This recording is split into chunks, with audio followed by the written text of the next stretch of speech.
Hey guys, and welcome to Cool Vision. I've decided to travel around Central Asia and visit some of the countries that used to be part of the USSR. So let's discover ancient cities, architectural masterpieces, delicious food, warm weather, deserts, mountains, and cotton. Welcome to Uzbekistan.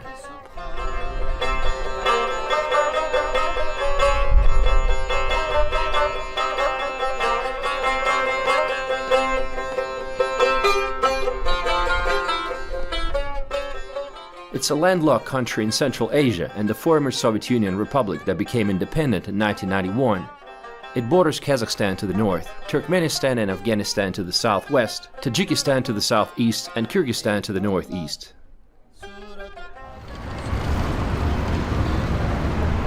Today the population of the country is almost 35 million people.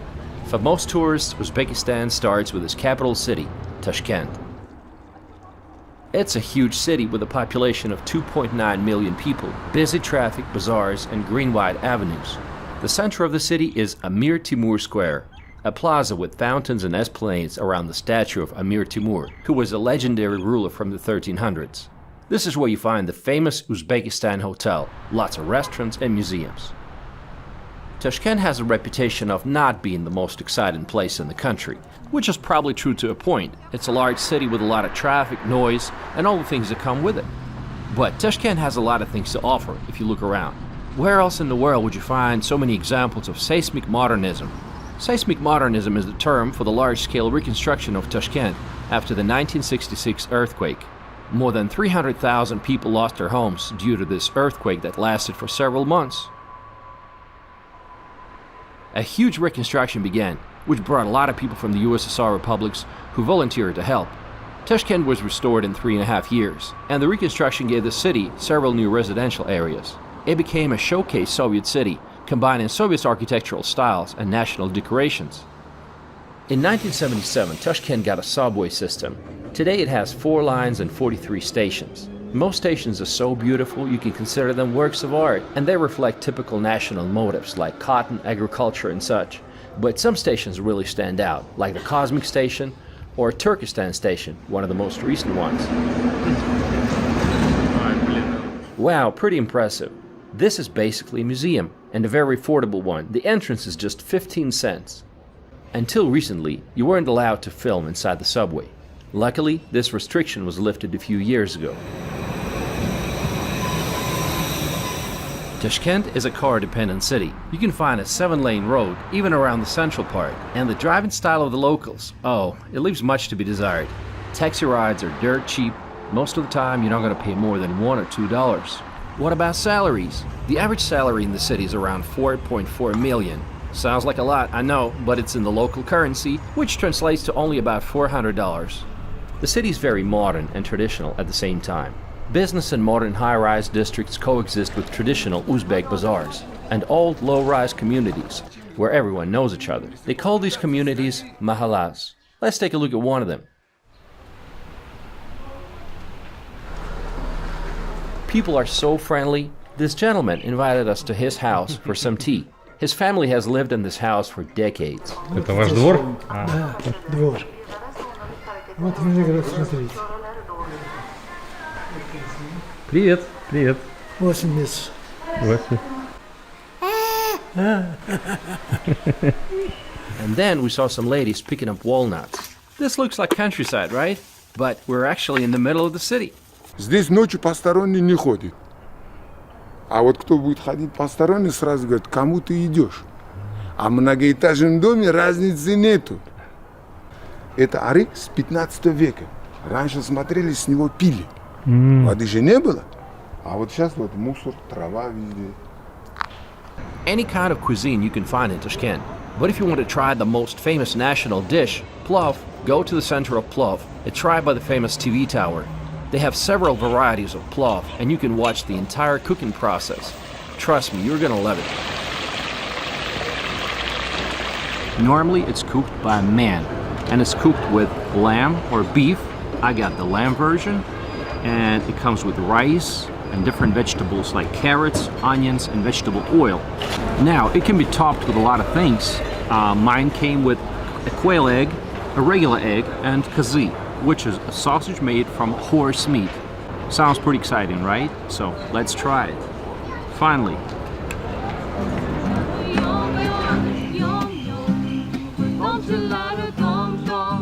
Tashkent is a green city. There's a countless number of parks, and many of them represent different cultures, like this Japanese garden in the very heart of the city, or this Korean garden. Over the last 5 to 6 years, the city changed dramatically. New parks and business centers were constructed, and now there's a real construction boom going on. Tashkent is becoming a real modern metropolis. Now let's talk to some locals. Ребят, привет! Привет, Как вас зовут? Фарух, Хамад Надар. Расскажите, как жить в Ташкенте, что вам нравится? Нравится инфраструктура, нравятся люди, кухня, Да, главное, горы тут рядом. люди очень добрые, на самом деле отзывчивые очень. Вы студенты? Да, мы студенты, На кого учимся в учитесь? Webster University. What are your plans for the future?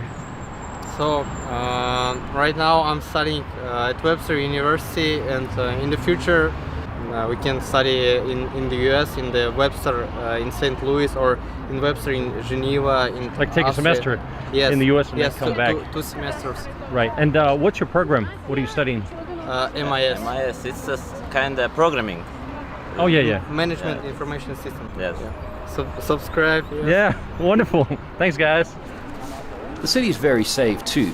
Okay, I'll have a separate video about Tashkent, so let's move on. Let's get a car and travel outside of the capital. Funny fact about cars in Uzbekistan is that 90% of them are Chevrolet. Yes, you heard that right. 90% of cars are Chevrolet. So if you look around, Chevrolet. And guess what kind of car I rented? Well, that's the sign. It's a Chevrolet. Chevrolet Tracker. Wow, we decided to go outside of Tashkent today and drive to the mountains. And we stopped to check out the scenery. It's Charvak Reservoir.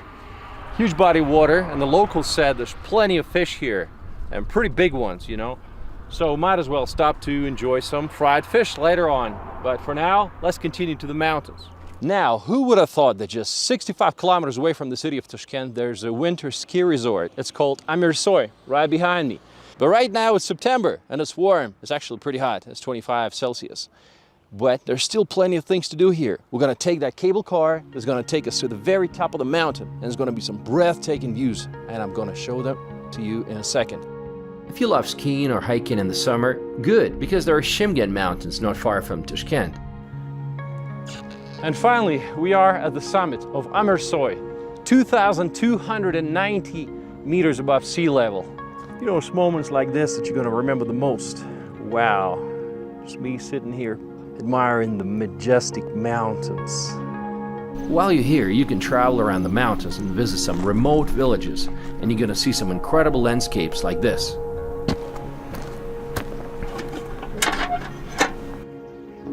Over 50% of the population still lives in rural areas. Life here is like a different planet compared to the life in Tashkent.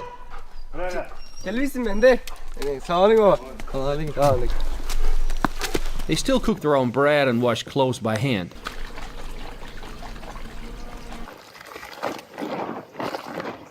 They're also very friendly folks. You can easily find accommodation to stay overnight if you want to, and it's going to be real affordable. I found a guest house for just $10. Let's see what life is like in an Uzbek village. Куда вы идете? Я сейчас в магазин иду, домой поеду. Что купили? Вот яйца, хлеб, лепешку. Лепешку. Давайте покажем. Вот. Смотрите, на узбекский хлеб в нашем стране. Так, Вот о, так. Он Вот. с рисуночком, да, обычно? Да, конечно, вот рисунком. Тут очень хорошо. Вот Красиво. орехов много, красиво. Яблоки много. Люди, очень хорошие люди есть. Да. Вот школа новую мы строили уже.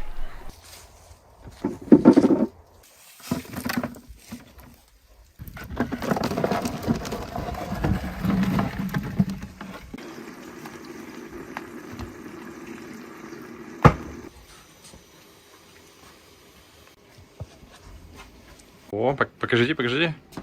Ух ты, какая. Ах, хорошо.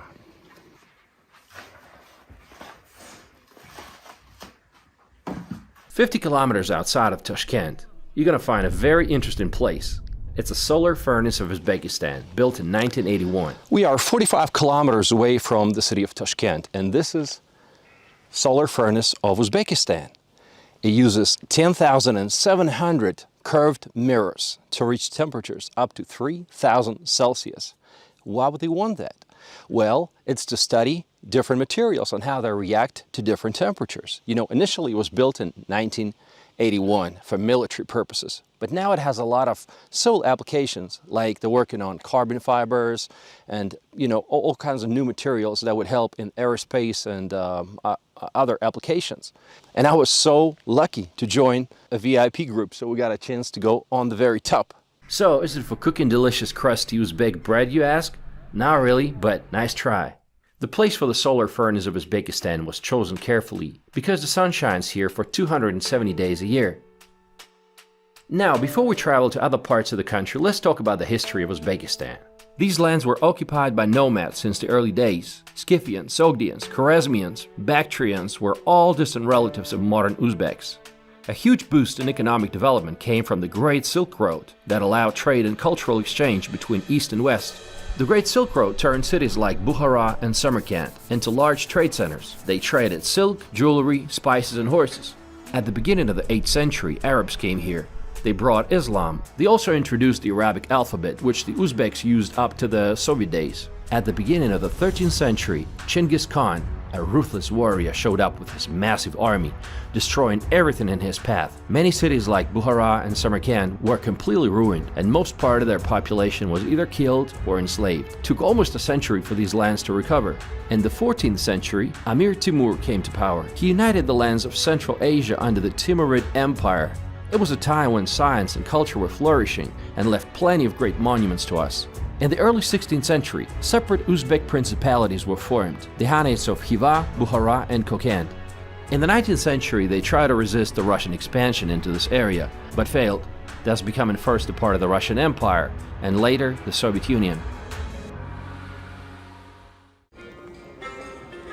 Okay, now let's relocate to Samarkand, the second most famous city in Uzbekistan. To get here, you can take a fast-speed train, Afrasiab, or rent a car. But roads are very mediocre quality, so just keep that in mind. And it's 4 hours to drive. But I still recommend driving because you're going to see so much of the countryside, and I think it's well worth it. Along the roads, you'll find homemade dairy products like ayran and guja. It takes some getting used to, but I've learned to like them. And here we are. Samarkand is the third largest city in the country, with 560,000 people. Along with Bukhara, Samarkand is one of the oldest inhabited cities in Central Asia. From its early days, Samarkand was one of the main centers of Sogdian civilization, an ancient Iranian civilization. Alexander the Great conquered Samarkand in 329 BCE. The city was known as Marikanda by the Greeks. By the way, Samarkand from Sogdian means a stone town, and Tashkent from Turkic also means a stone town. That's about all they have in common. See, in Tashkent you have to look for historical sites.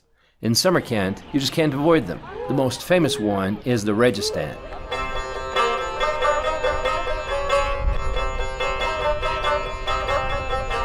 And right now we're standing at the Registan, which is a plaza surrounded by 3 madrasas, which is the Arabic word for a seminary. This one is from the 15th century, and the other 2 are from the 17th century. So there's tons of history here. Let's walk around and let's admire the beauty. The name Registan means a sandy place or desert in Persian. Each madrasa has a beautiful courtyard with souvenir shops, craft shops, and the good thing is everything is locally made.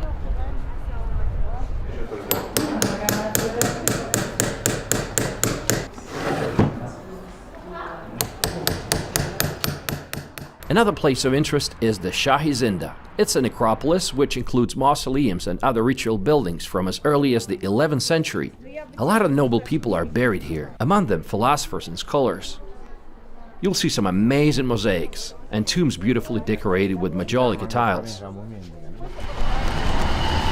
Samarkand is so easy to get around. There are small tourist buses circulating between the major sites, and it's so convenient.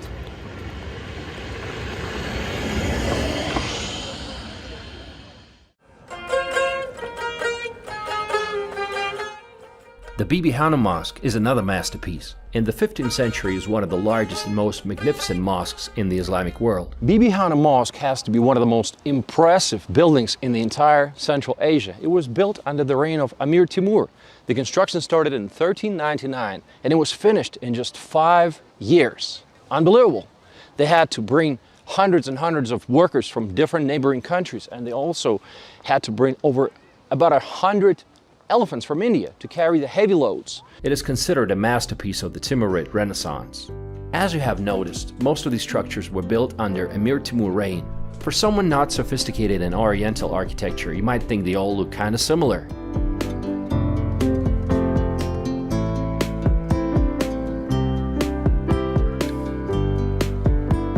Timur's empire was so huge, it stretched from Syria to India, and the capital was Samarkand. There are so many other places to visit in Samarkand, like the Guri Amir, which is a mausoleum of Amir Timur, Ulugh Observatory from the 15th century, and so much more. Today, Samarkand has turned into a real tourist city, and I met tourists from all over. Where do you come from? So originally, story.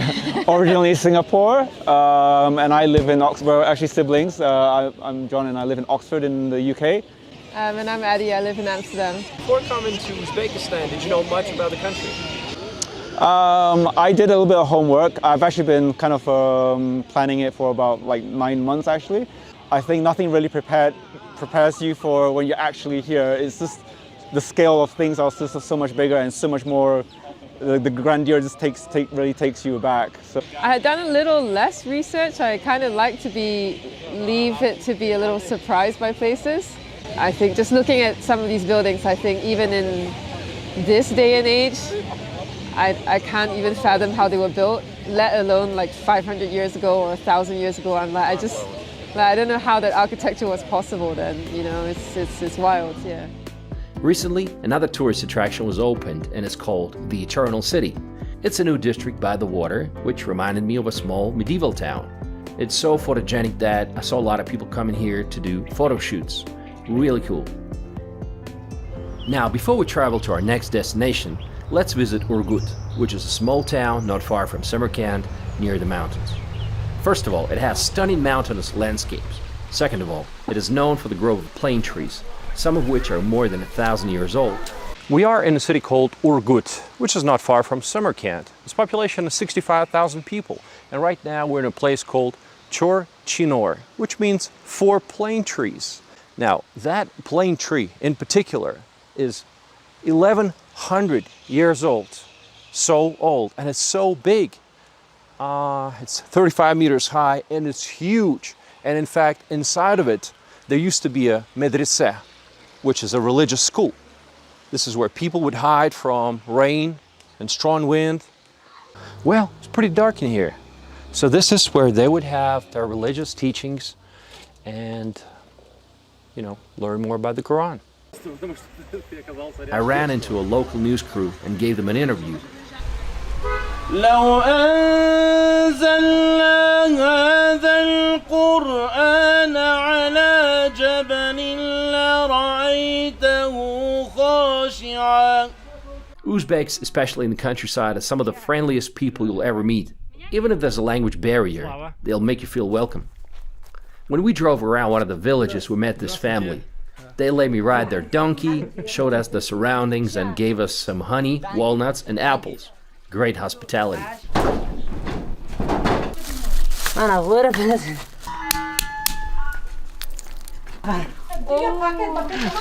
We go into the woods to get some nuts. It's a good donkey. Come on. Okay. This is my friend, Nur Muhammad. And I'm Slava. And we're drinking tea. In Urgut. Urgut.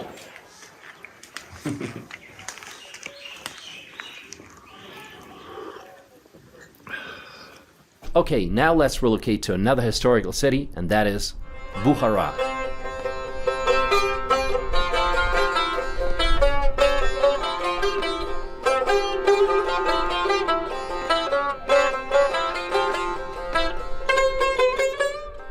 You can get here by high-speed train or drive. It's going to be another 4 hours of driving. Bukhara is the 7th largest city in Uzbekistan, with a population of 280,000 people. It was a prominent stop on the Silk Road between the East and the West. Many world-known scholars, artists, and philosophers lived and worked here, like Avicenna and Omar Khayyam. It still contains hundreds of well-preserved mosques, madrasas, bazaars, and caravanserais, dating largely from the 9th to the 17th centuries. For over 2,000 years, the city did not change its location. Let's take a look at some of the sites. Poi Kalan is a huge religious complex consisting of the Kalan Mosque, the Kalan Minaret, and the Mir-i-Arab Madrasa. These three structures form a plaza in the center, with the Mir-i-Arab and the Kalan Mosque facing each other. This minaret behind me is known as Kalyan Minaret, and it's 45 meters high. It was founded all the way in 1127. Now, 100 years after it was constructed, Chinggis Khan attacked, and it was one of the few structures in the city that he spared. Now, there's a staircase taking you all the way to the rotunda. In the 12th century, it was known as the Tower of Death because many criminals were executed by being pushed off the tower. But at least they could enjoy a few moments, thrilling moments, before landing. Since we can't climb the minaret, let's climb the Shuhab Tower and get a good view from there. Drones are not allowed in the country, by the way. A great place in Bukhara to come enjoy some great food and live music in the evening is the Labby House Ensemble, surrounding the pool on 3 sides. It's a pond, but it was built in 1568 to 1622. There were many ponds like this in ancient Bukhara, and they played the role of major water supply system until the Soviets came. And when the Soviets came, they didn't like the system because it was spreading a lot of diseases, so they got rid of that. Now today, it's mostly playing the role of a focal point of the old city of Bukhara. At night, it turns into a fairy tale with a lot of tourists, lots of cafes and restaurants, and live music. So come here and check it out.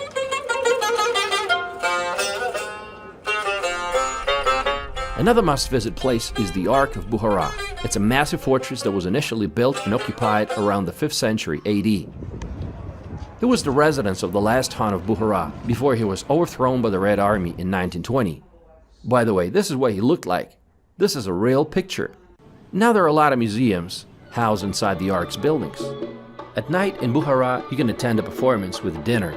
The one we went to was inside Nadir Divan Begi Madrasa.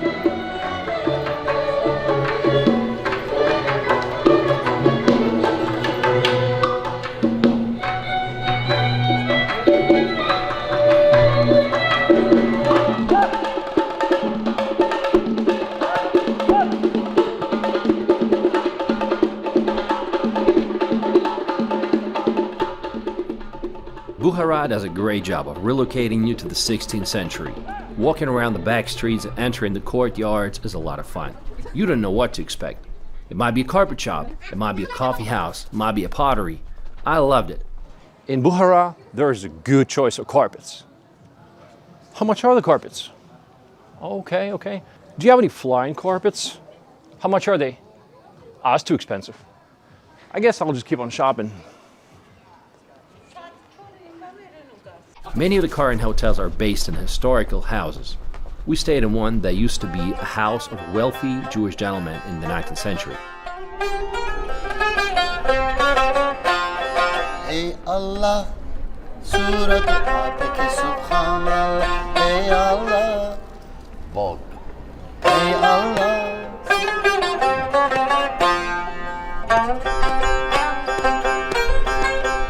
Next on the list is the city of Khiva. Once you leave Bukhara, life dies out and you're going through a desert. Crazy to think that just a few centuries ago caravans were traveling through it. Must have been so difficult. And Khiva must have felt like a special place, an oasis surrounded by deserts. After traveling in the desert for days and weeks, the minarets of Khiva must have looked like spaceships back then. Remoteness from the rest of the world made Khiva the most unique town in Uzbekistan. It used to be the capital of Khwarezm, a large oasis region on the Amudarya River Delta in western Central Asia. Behind these walls is the inner castle, known as Ichan Kala. These massive protective walls of Ichan Kala were built using the clay from the nearby Amudriya River. This inner castle has a rectangular form and it has gates on 4 sides. It became the first UNESCO site in Central Asia. Some of the records indicate that it existed in the 10th century. And one of the legends goes like this. One of biblical Noah's sons, Sem, was going through a desert and he found this oasis and he dug up a well and he tasted the water and he loved the water so much that he said, Havak, which means tastes so good. And so this whole castle area was founded around that well and it's called Havak Well. Well, I wanted to find the well and visit it, but right now it's located in a private property and the owner of the house lives in Tashkent. And so there's no way to visit that. The very fact that it remains to this day for us to witness is mind-blowing. What are the major sites? Let's start with the Khalta Minor minaret. This minaret is called Khalta Minor and it's probably one of the most recognized symbols of Khiva. The construction started in 1852 and it was started by Muhammad Amin Khan. But unfortunately he died in 1855, so the construction was never finished. Now his plan was to build the tallest minaret in the entire Muslim world. Now they only got as far as 29 meters, and that's where it got its name. Khalta Minor means a short minaret. This is the mausoleum of the poet Pahlavan Mahmud, who lived in the 12th and 13th centuries. And what is that building? From above, it doesn't look like anything special. But in fact, it's one of the most exciting buildings in Khiva, Juma Mosque, or Friday Mosque. The building is unique in that it has neither portals nor domes. This has got to be one of the most important buildings in Ishangala. It's called Juma Mosque, and it dates back to the 10th century. Now it has a very unusual layout for a mosque. The ceiling is supported by 212 pillars. 59 of them have been replaced over time. The rest are original.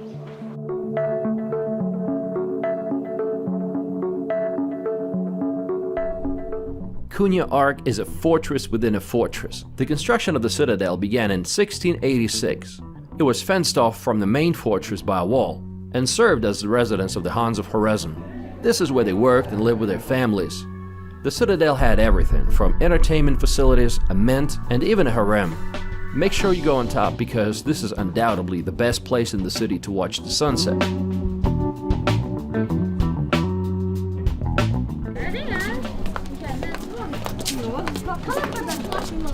Just like Bukhara, Khiva takes you back in time and it's so incredible. You'll feel like you're in a real medieval city where the spirit of modernity is given out only by the electric wires. Cobbled streets, clay mosques, elaborate patterns, and majestic fortress walls. Make sure you do some shopping too. They have a lot of souvenirs to choose from and some cool hats. Look at this, they call them chorizma. Well, there's a nice selection of hats. Should I wear the black one? Or the white one? See, the purpose of this hat was to protect from the sun, plus it's really warm, and it's even protecting you from a sword, they say. Also, you can use it as a pillow. In the evening, be sure to catch some shows going on in different places.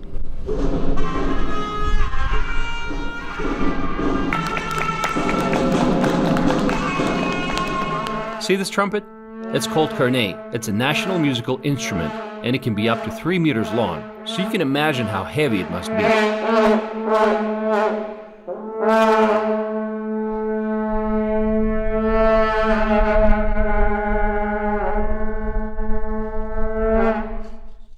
Most of the monuments in Uzbekistan that remain to this day belong to Islam, but throughout history, many different religions existed here. Zoroastrianism, Buddhism, and many others. For example, 3 hours away from Khiva, you'll find an example of Zoroastrianism. Chilpik Dakhma, or the Tower of Silence. It looks like an extinct volcano from a distance. A dead body in Zoroastrianism is considered unclean, and elements including earth and fire are considered sacred, which means the dead cannot be burned or buried. Therefore, the Zoroastrians built huge towers of silence where they would carry the dead to be eaten by birds and insects, and only after that they would collect the bones and put them in clay caskets. Did you know that Uzbekistan had a sea? It still does, but it's almost completely gone.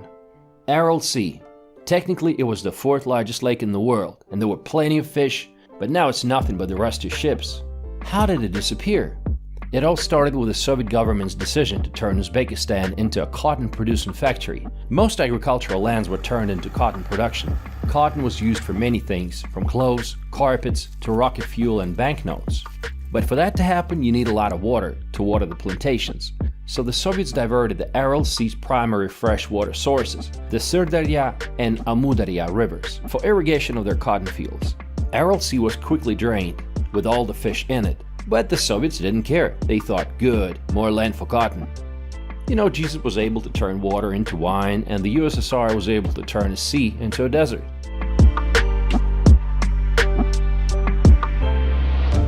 But we're not done yet. Uzbekistan is huge. Now we're going to visit the Fergana Valley. It's located in the eastern part of the country, bordering Kyrgyzstan and Tajikistan. It's limited by the Tian Shan Mountains in the north and the Alay Mountains in the south. The four major cities here are Kokand, Namangan, Fergana, and Andijan. It takes 4 hours to get here from Tashkent, and you'll be driving through a mountain range with spectacular views.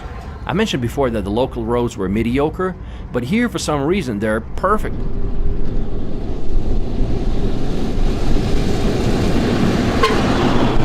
The Fergana Valley is the agricultural heartland of the country. Driving around, you'll see cotton fields, vineyards, sunflower fields, apple orchards, and so much more. Let's take a quick look at the major cities. Let's start with Namangan. It's the second largest city in Uzbekistan with a population of 626,000 people.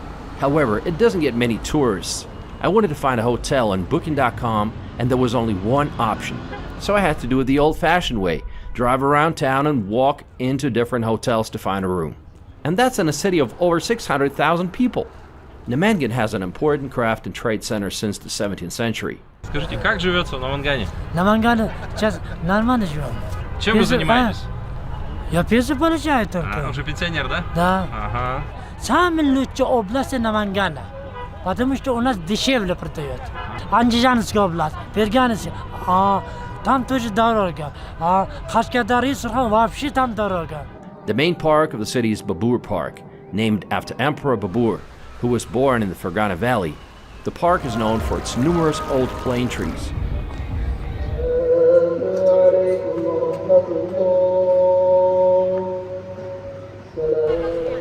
Namangan is one of the most conservative cities in Uzbekistan with strong Muslim traditions. At times it felt like being in the Middle East. Many women are wearing the niqab, the Islamic women's dress that covers everything by the eyes.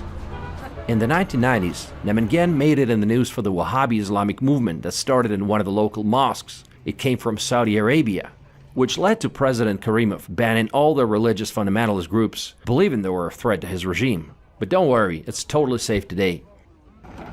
Namangan is super cheap. I was able to have a good lunch for $1.5. All of this came to $1.5. Can you guys believe that? The city is like Uzbekistan, but without the tourist part. It's very authentic, busy, crowded, and many people didn't speak Russian, let alone English.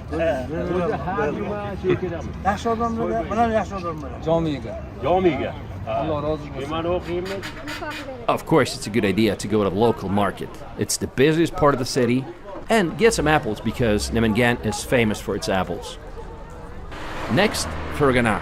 It's a city of 380,000 people named after Fergana Valley. Fergana has been a center of oil production since the region's first oil refinery was built near the city in 1908. There's really not much to do in Fergana for a tourist, except for eating at local cafes, strolling through the green parks, taking the Ferris wheel, and visiting the local market. It's a relatively new town, only founded in 1876 by the Russians to control the territory of the former Kokand Khanate. A noticeable growth from the city's population began only in the 20th century, and in particular after the Second World War, when many industrial facilities were relocated here. Скажите, а чем вам нравится жить в Фергане? Маленький городок, красивый, еще люди хорошие, добрые. Если вам что-то требуется или надо, вы спросите, они, с удовольствием отвечают, вам покажут все. Next city is Kokand. It's best known for the palace of Hudayar Khan. This is probably the most recognized building in all of Fergana Valley. It's called the Palace of Khudayar Khan, who was the last Khan of Kokand Khanate, which ruled this land from 1709 till 1876, until Russians came here and conquered the land. Now, this Kokand Khanate, they had 7 palaces altogether, and each one they built was greater than the previous one. So this is the last one they built. So let's step inside, let's see what it's like.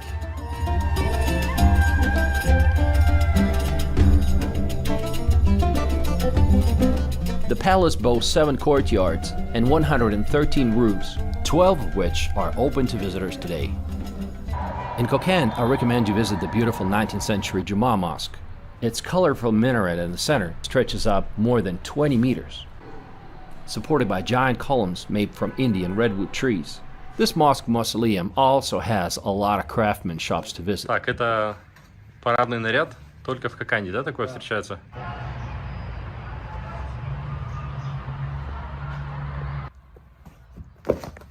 Оп! Все, можно в карман положить. Да. Also in Kokand, you can visit the Museum of Great Scholars and learn something about the wise men from the past. You can also visit some local madrasas and mosques, like Naributa Bay Mosque, built in 1799. These cities' peoples are very friendly. There are a lot of historical places. These countries come to a lot of tourists. Then we suggested tasted in our traditional food, pilaf. Pilaf is very tasted. If you don't mind asking, what's your job?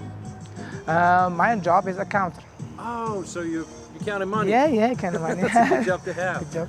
All right, it's been nice talking to you. Nice to meet you. Thanks so much. Thank you so much. And finally, Andijan.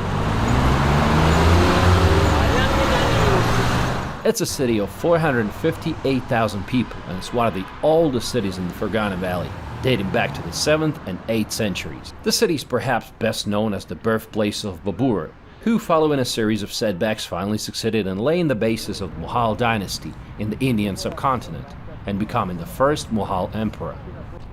Andijan also gained notoriety in 2005 when the government forces opened fire on a peaceful demonstration that was protesting poor living conditions and corrupt government, killing hundreds in what came to be known as the Andijan Massacre. The highlight of the city is Divanaboy Mosque. It's the largest and most beautiful mosque in Andijan, a magnificent building with 2 towering minarets which can accommodate approximately 7,000 people. The original structure was erected in 1899.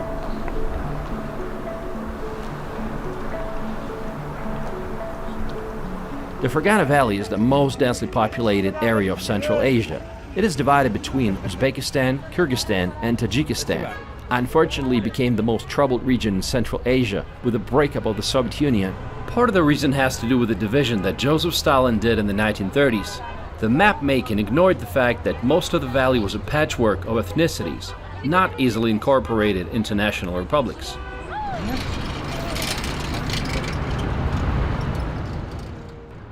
There are many unique traditions in Uzbekistan. For example, the youngest son has to stay with the parents to take care of them. Even when he gets married, he continues to live in the parents' house with his family. Many marriages are said to be prearranged, like in the old days. Women still have very few rights in the marriage, and the husband is always right. This is very true, especially outside of Tashkent. In the capital, it is getting more westernized. Weddings are normally huge, 600 guests or more is typical, and anyone can show up basically and eat for free. Cockfighting and ram fighting is popular. No holiday goes without it. People come in hundreds to watch the event. I visited one in the city of Khiva. This is what it looks like. You'll be surprised, but a good fighting ram can go for $5,000 to $10,000, or even more. What's the weather like in Uzbekistan? Very hot summers. Daytime air temperatures frequently surpass 40 Celsius, that is 104 Fahrenheit. Winters are mild, although in some desert parts, winters can be pretty brutal. Now let's talk about food. Local food is delicious and inexpensive. Outside of tourist places, I was able to have a substantial lunch for $2. Uzbeks love drinking tea. They have these outdoors tables called tapchan, with a large bed for 4 to 8 adults. Drinking tea on the tapchan is a daily ritual. Uzbeks consume a lot of meat, so for a vegetarian it's probably going to be a little challenging. Plov is the signature dish of Uzbekistan. It's a main course typically made with rice, pieces of meat, grated carrots and onions. It's usually cooked in a kazan, or a huge pot, over an open fire. Chickpeas, raisins, barberries, or fruit may be added for variation. And if you want to try plov, you gotta come before 1:30 p.m. Because after that time, it's mostly sold out. They cook it everywhere, even in the cotton fields for lunch. It's also the main course for weddings and many other celebrations. And in every region, they prepare it differently. Скажите, пожалуйста, а как часто вы едите плов? Каждый день почти. Каждый день? Во время обеда только. А, это обеденное блюдо. Ага. Ужин, никто не кушает, ужин другое уже будет. Другое. Более легкое, да? Скажите, а на завтрак что едите? Хлеб это обязательно, а чай тоже обязательно. А остальные вот бывает, вот, например, сейчас во время сезон же, такие вот фрукты, такие вот, осень. Виноград всякий, арбуз много. Another important part of the national cuisine is the round bread. Here they call it naan. It comes in all shapes and sizes, thick, thin, small and big, wheat, corn and whatnot. They cook it in these ovens called tandoors. Lots of bread is sold along the roads. Another one is samsa.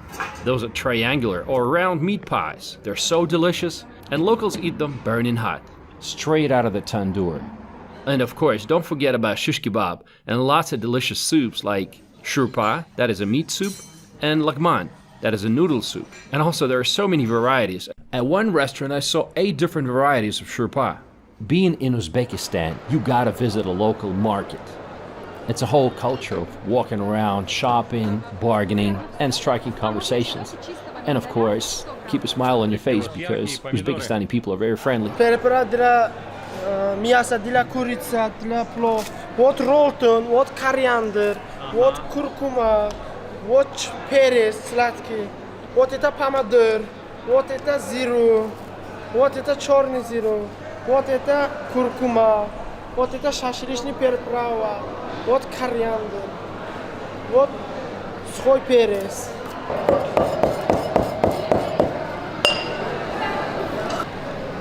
Вау, это для мяса, да? Для мяса, для шашлык, для курицы. Now let's talk about how Uzbekistan changed after it got its independence in 1991. The first president of Uzbekistan, Karimov, did everything to get rid of the Soviet legacy. But one thing he forgot to do. The Soviet system had to be replaced with a market economy. Instead, Uzbekistan fell into the trap of becoming another post-Soviet dictatorship along with Azerbaijan, Turkmenistan, Belarus, and now Russia. However, ever since the new president, Shavkat Mirziyoyev, came to office in 2016, many steps have been taken in the right direction, which made The Economist declare Uzbekistan Country of the Year in 2019 as the most improved country. Uzbekistan is slowly transitioning from a Soviet-style command economy to a market economy. It is now okay to criticize the government, film videos in most places, even in the subway. But flying drones is still a big no-no. If you try to bring a drone, even a tiny one, you could be facing up to 3 years in jail. Ridiculous, I know. How's the economy doing? Uzbekistan is the 8th largest cotton producer in the world. Here they call it the white gold. During the Soviet time, Uzbekistan was basically turned into a huge cotton factory. Kids didn't start the school year until all the cotton was picked, which is why many countries boycotted Uzbek cotton until recently. Luckily, the country has finally eradicated systemic forced labor and child labor. Working conditions have greatly improved since 2020. Almost all cotton in Uzbekistan is still harvested by hand. Ну, сейчас учеников, студентов не привлекают на хлопки. Это благодаря нашему президенту. Это революционный, это самое, понимаете, вопрос такой стратегический. Фермер за своего кармана делает, чай готовит. Каждый с утра чай, горячий чай. А в обед в основном плов. Горячий все есть, все условия. Сегодня собирал, завтра, на следующий день уже утром получишь зарплату. Каждый день зарплата? В рублях это 800 тысяч рублей будет. Мы же с детства привыкли. Все собираем, не оставляем ничего. Здесь ничего трудного. Можно думать о хорошем о чем-то. Не то, что вот мне так трудно, я собираю. Нет, нет, нет. Завтра я получаю очень хорошие денежки. Да, кормят нас бесплатно. Каждый день плов. Водичка есть, кочки печеные. Мы с детства, раньше-то во время Союза, вроде бы мы были детьми, мы собирали, а сейчас детям не разрешают. Agriculture in Uzbekistan employs 28% of the country's labor force and contributes 24% of its GDP. Ample sunlight, mild winters, fertile soil, and good pastures make it suitable for cattle raising and growing all sorts of fruits and vegetables. What are they growing? Grapes, apples, peaches, corn, plums, tomatoes, and much more. For example, Uzbekistan is the second largest producer in the world of carrots and apricots.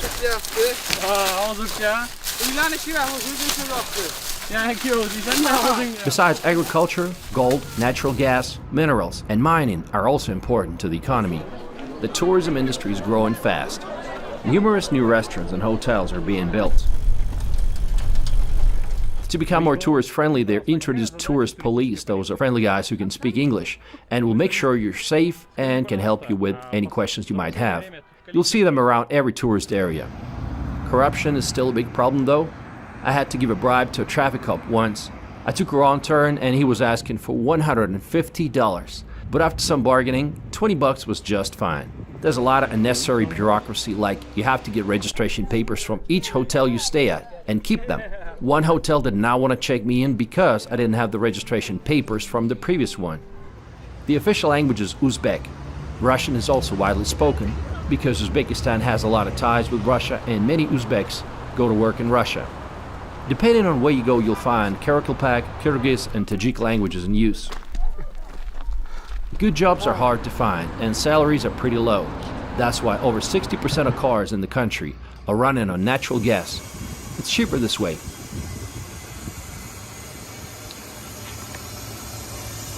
Oh, and if you want to be a millionaire, you have to come to Uzbekistan.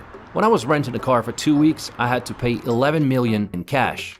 This is what it looked like. But that's in local currency. It's called som. 11 million translates to $1,000.